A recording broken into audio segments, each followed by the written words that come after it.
సరా మహారాజు తానే సమిధల్లె మారి నిలువెల్లా వెలిగెరా భోగాన్ని విడిచి త్యాగాన్ని వలచి తాపసిగా నిలిచెరా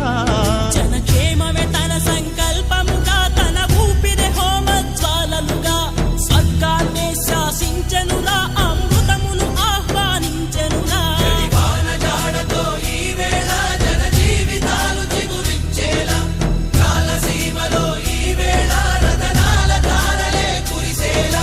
కల్లు కల్లు మని సిరిమూవల్లే చినుకే చేరగా